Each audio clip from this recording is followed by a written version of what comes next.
our YouTube channel Sensex Trip. This side C. Kritika Agarwal. Today we are going to discuss about IPO analysis of HDB Financial Services. HDB Financial Services का IPO भी market में open हो चुका है।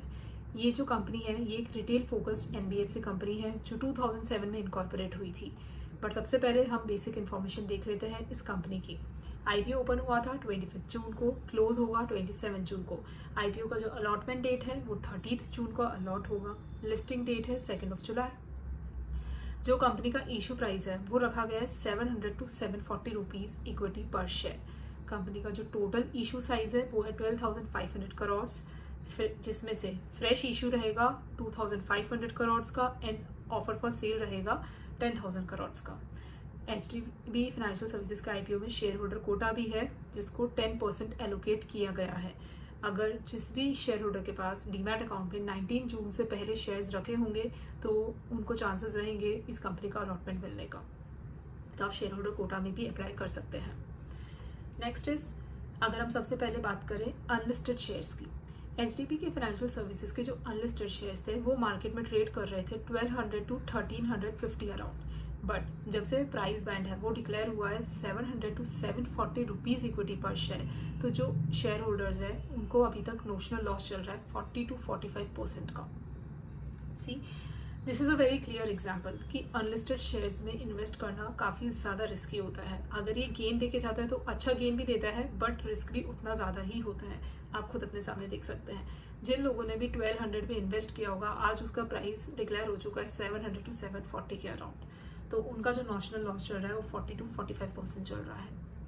And one more thing, जो unlisted shares होते हैं उसमें अगर आपको प्रीमियम गेन होता भी है तब भी 6 मंथ्स का लॉक इन पीरियड रहता है। आप विद इन 6 मंथ्स उसको सेल नहीं कर सकते हो, तो ये भी एक डीमेरिट पॉइंट है इसका।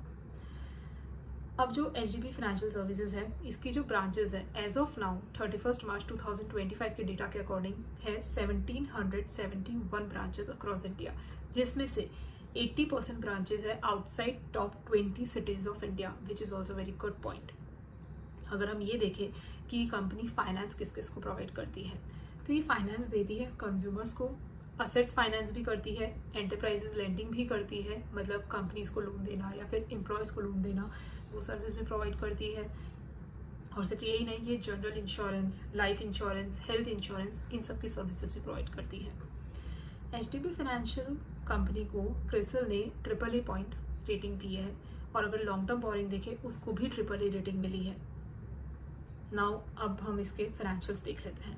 अगर आप HDB फाइनेंशियल सर्विसेज के फाइनेंशियल फिगर्स देखते हैं तो असेट साइज है वो 70 करोड़ से 70,000 करोड़ से इंक्रीज होके 1,08,000 करोड़ समथिंग इंक्रीज हो चुका है मार्च 23 से मार्च 25 में। रेवेन्यू देखोगे तो रेवेन्यू भी पहले 12,000 करोड़ था, फिर मार्च 24 में वो था 14,000 करोड़, फिर 16,000 करोड़ तक पहुंच चुका है। अगर पैट देखोगे तो पैट 1,900 करोड़ से 2,400 करोड़, फिर 2,100 करोड़। अगर आप मार्च 24 से 25 देखोगे तो थोड़ा सा डिक्रीज हुआ है। एबिडा है, एबिडा पहले 6,000 करोड़ था, फिर 8,000 crore and now 9,500 crore in March 25। Networth भी कंपनी का इंक्रीज हुआ है 10,000 करोड़, फिर 12,000 crore, then 14,900 crore something. Reserves and surplus भी कंपनी का इंक्रीज हुआ है, पहले 10,000 करोड़, फिर 12,000, फिर 15,000 करोड़। तो अगर हम फाइनेंशियल डेटा देखें तो कंपनी की ग्रोथ तो हो रही है ईयर बाय ईयर। और वही सिर्फ यही नहीं, कंपनी का बोरिंग भी इंक्रीज हो रहा है। कंपनी का जो बोरिंग पहले 54,000 करोड़ था, फिर बढ़ के वो 74,000 करोड़ हुआ and now it is 87,000 crore as on 31 March 2025। Company का जो रिटर्न ऑन इक्विटी है उसका रेशियो है 14.72%, डेट टू इक्विटी है 5.85, प्राइस टू बुक वैल्यू का रेशियो है 3.72, EPS है कंपनी का pre IPO 27.41, price to earning ratio है 27 का, इन कंपनी का कंपाउंडेड एनुअल ग्रोथ रेट है 21.29% का over financial year 22-24, which is also seems good.